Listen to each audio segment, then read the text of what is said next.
Hello everybody, welcome back to my channel. My name is Heather and I'm here with another reading vlog.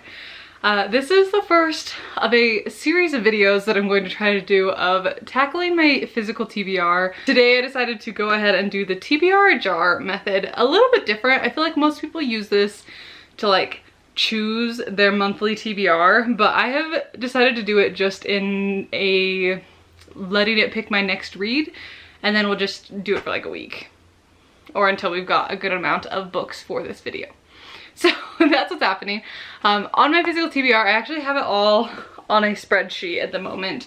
I currently have 83 books on my physical TBR, which is way too many. My goal is to have it below 50 by the end of the year. I'm not doing great at that, so really need to recommit to focusing on my physical TBR for sure. I have read a lot of books through the library, like through my Libby app this year, which is great because I'm not adding too much to my list, but I definitely have some more than I need to read because I'm not getting through the list very well. So I have made myself a TBR jar. This is so random, but this is the best thing that I could find that I could like get my hand into. This is a mug. If you know what Color Me Mine is, my husband made this one. It's kind of cracking, so we've quit using it for actual drinks. And so it's now become my TBR jar. So he doesn't know that I picked this one, but I made 2 pages worth of prompts based off of just random things I found online.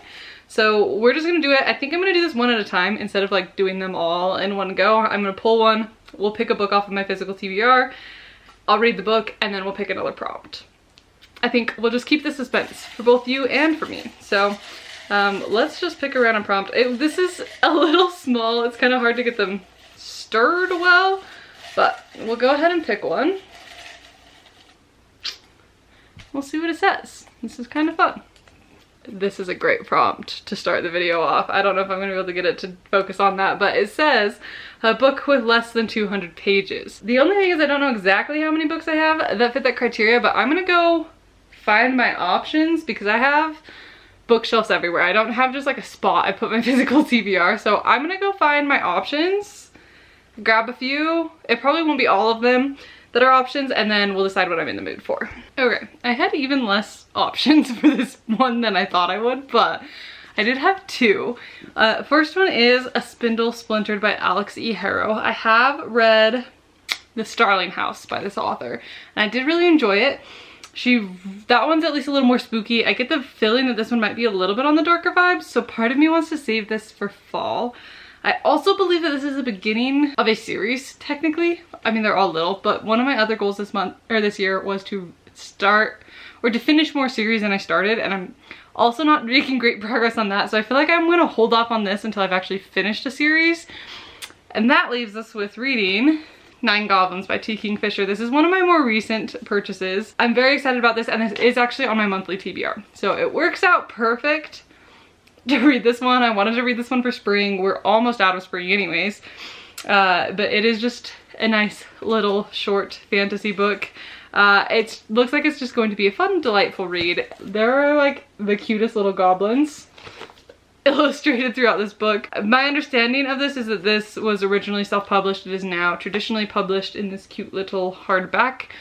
And I'm very excited for this one. So I'm gonna go read this. I'll probably read the whole thing, and then I'll come update you on my thoughts on the book, and we'll pick another prompt for the next book that we're gonna read in the video.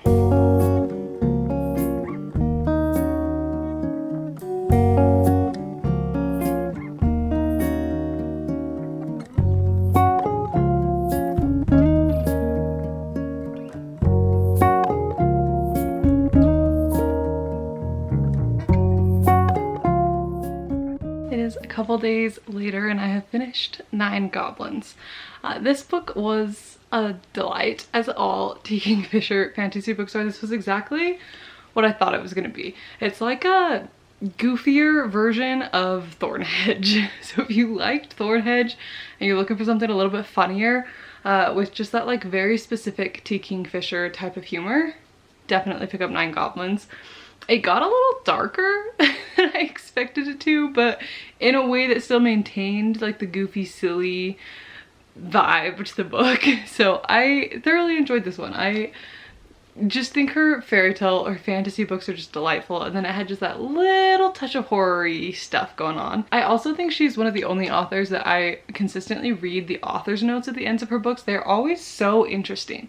So definitely recommend, if you ever read a T. Kingfisher book, to try, or to like take a minute at the end and read the author's note. I feel like I've found some very interesting things from reading her author's notes, and it gives a lot of context that just makes the books even better. And every once in a while she'll recommend a book that I think is also really awesome. So yes, Nine Goblins, highly recommend. I also wanted to update, I was looking at my spreadsheet after I filmed the intro, and I realized that I had a book that I had read that I hadn't marked off. So we actually started at 82, just so the math makes sense. But let me get this marked off and then we will be down to 81. And now it is time to pick another prompt.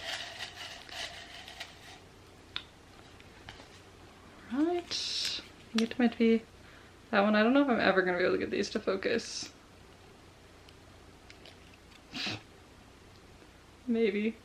I don't know if that actually went, but it is a book with a map. So I'm gonna have to take a second to look, probably starting in the fantasy section, and I will report back when I found a book that has a map in it, because I don't really know what I have that has that. Okay, I had a lot less options for this one than I thought I would, and I was corrected in my suspicion that they're all fantasy. There were a few other options, but a lot of them I was just like, I know I don't want to read that right now.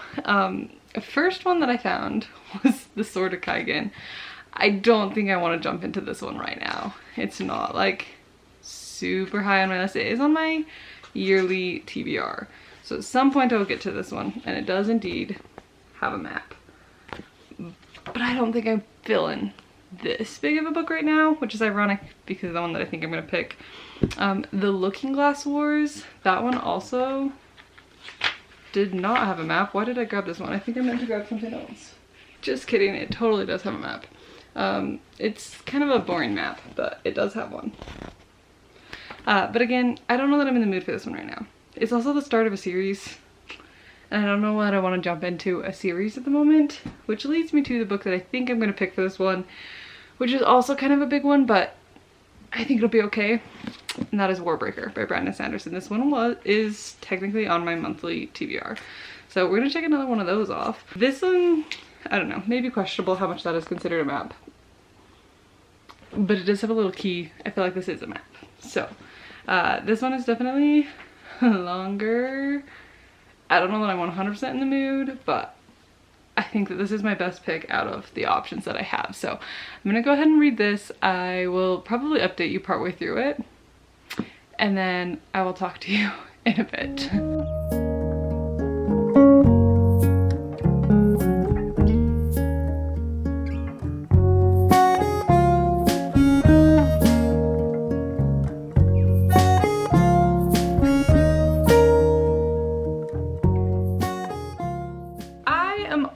Nearing the halfway in Warbreaker. I'm definitely not halfway yet, but I'm getting there. But I thought now would be a good time to film a little bit of an update. This has taken me a while to read. I've got a lot going on at work right now. If you watch the vlog that goes up sometime around then, I think it'll be up right before this video, you'll know everything that's going on in my life. But I thought I'd give you a quick update before I get too far into it. This book is going good. It's one of those situations where I really enjoy it when I'm in it, but I just don't have super strong motivation to get back into it whenever I stop. But once I start, I can read a lot. So I really need to just set aside some good big chunks of time, sit down and read, and see if I can bust this book out. It is so much longer than it looks. I really was not trying to jump into a huge book in this video, but here we are. Hopefully the next one I choose will be a little bit shorter, but this is one of those books that I think perfectly sums up my big gripe with large fantasy books. And it's not necessarily something that is like a critique. Like, I get that this is not a problem for a lot of people, but I am a very big plot reader. And Brandon Sanderson, big fantasy, high fantasy books in general tend to have this issue for me where I can tell there is a plot, but not enough of it is happening in the book for me to know where we're headed. And so it just feels like we're like following all these characters just doing all these things, and each of them have their own little plot, but I want to know what the bigger picture plot is going into something. So we're following all of these different people who all have their own little mini agenda plot thing that's going on. You're following the one girl who was supposed to get married off to the like enemy king, and then her younger sister is who gets married off. I feel like that one, not too much of a spoiler, but she so you have the sister who like got married to the king even though she wasn't supposed to, and her just trying to figure out her place and all that. And then you have her older sister who was supposed to get married to the king, who is like on this mission to rescue her sister and take her place if necessary, right? And then you have this random assassin dude who's doing I don't really know what. And then you have like the other gods in this world who are like trying, some of them are like trying to start a war with the girls' country, or like it's the same country, I don't know, kingdom, I guess. And so like I don't know, there's like all these little bits, and I love these books. Like I always find myself really enjoying it once everything kind of starts to piece together, but it just takes so long to get to there, and it's so impossible for me to make the connections on my own that I just find it's a bit of a drag until we get to that point where everything starts to converge. I don't know that everybody has that issue. My dad, my husband, my brother-in-law all love this book. Like I took it down with me this weekend. We were down for Mother's Day and my brother-in-law came in and saw it, and he was like, "Who's reading Warbreaker?" I was like, "It's me." So they all like really love it, but I don't know. I know my husband is a little bit more of a character reader than I am. I like, good characters are great and I love a good character, but it's not enough without a good plot. Like I just am not happy to follow along a book just to follow along the characters. Like I want to know what's the end goal, what's the arc that we're doing. And you are welcome to put plot twists in, and you are welcome to like have it seem like we're going towards one goal and then we switch and all of a sudden that wasn't the real thing, but it needs to feel like we're going somewhere, and big fantasy books don't always do that for me. And so that's what I'm mostly struggling with this book, is I'm just like, what's the big picture here? Like, is it the war?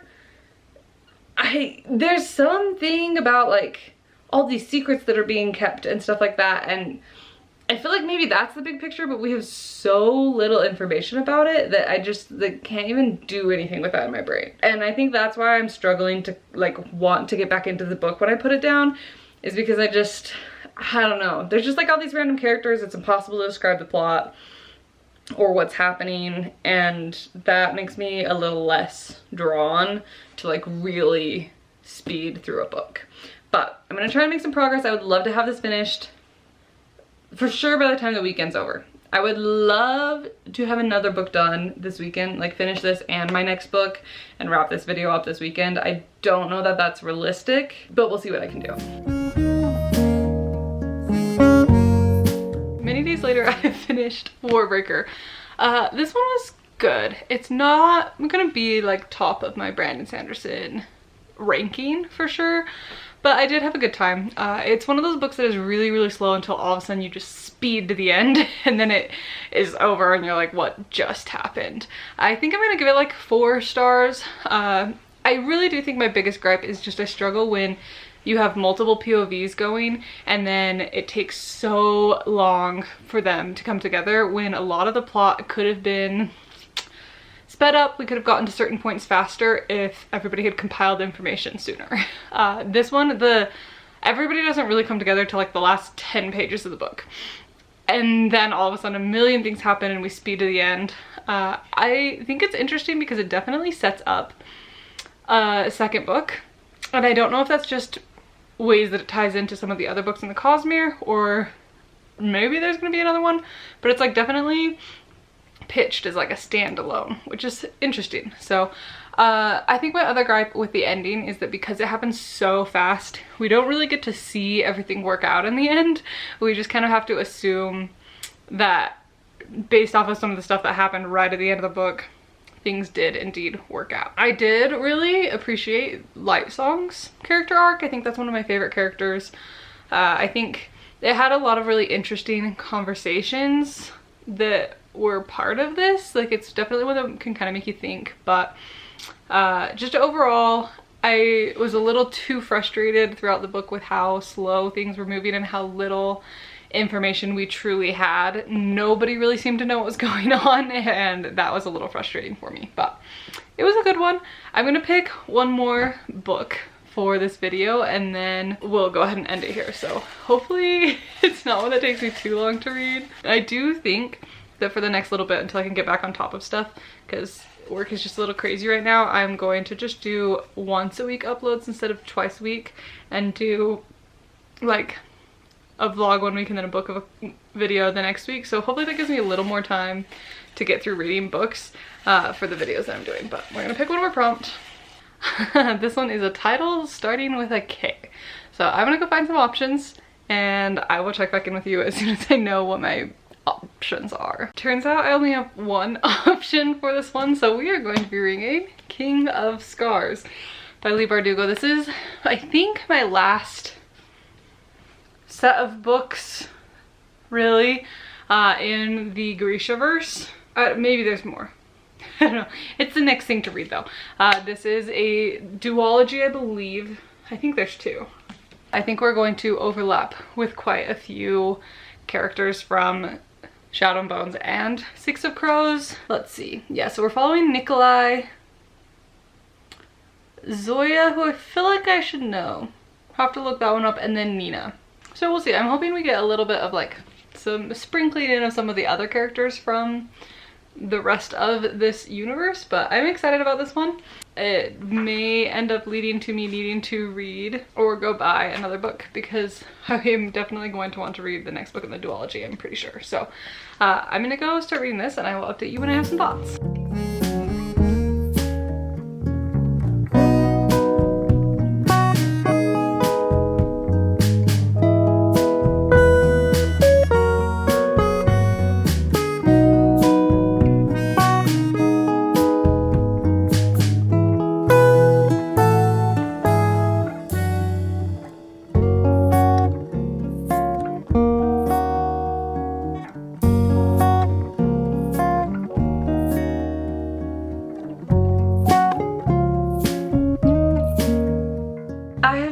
King of Scars. I didn't update you at all during the reading of this book, but I had a great time.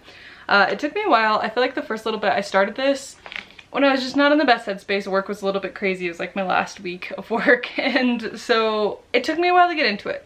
It's been a while since I read the first like series in this book. So like Shadow and Bone, it's been like 2 years. Six of Crows, it's been almost a year. So I was having a hard time remembering who some of the people were, specifically like Adric. Don't really like Adric Leone, like some of those people from like the crew in Shadow and Bones. Like I was able to pick up enough that I was like, oh, okay, I've pieced together, I sort of remember who these people were, but I don't really remember them. So that, I think, made it a little bit difficult for me to fully get into it right from the get-go, because I just was supposed to know who these people were, but I didn't really remember them. But yeah, I liked where it went. I will say the magic got a little bit confusing towards the end. There was some wild things that were happening that weren't in the realm of what has been established previously within the Grishaverse. I feel like there's been some pretty clear rules about what powers can and can't do up to this point, and all of a sudden we're like breaking all of them and like learning a whole bunch of new things that they could potentially do with their magic, and it got a little weird and a little hard to follow. I'm not sure I loved that part. I feel like I would have been more interested to see them do some crazy things with the plot than this whole like all of a sudden we're gonna come in with all of these impossible magic things that now suddenly are possible. So that wasn't my favorite. We also brought a character back at the very end into this whole storyline, and I'm not thrilled about that. I feel like, I can't say more without spoilers, but I don't love where we're going with that. I feel like that kind of has been a storyline that I felt like I was okay not revisiting. That being said, there are some characters that I would love if they were brought back that just get referenced every once in a while, but we're not like fully in the book, and I'm a little bit sad about that, but I understand why. If you've read Shadow and Bone, you'll understand why these characters don't get brought back, but like I would have liked to have seen a little bit more of them. Just like a scene or two. But we just get like references to them, we don't actually get to see them ever. But yeah, I had a good time. I definitely want to read the second book. I got nervous towards the end that this is going to end on a very big cliffhanger, but it didn't. So it sets up, and like there's definitely stuff going, and I definitely want to get to the second book soon, but it's not like such a cliffhanger that I feel like I need to immediately go into the next book. So that was my TBR jar video. We're gonna go ahead and end it here so I can move on to another video, but let me know if you want to see more TBR jar videos like this, if you like them like this where I just pull a prompt and then read the book and then do the next prompt, if you'd rather me do more like a picking a whole TBR. I have all of those prompts still in my mug, so let me know what you would like to see with the TBR jar, but I hope you enjoyed this video. Thank you so much for watching, and I will see you in the next one very soon. Bye.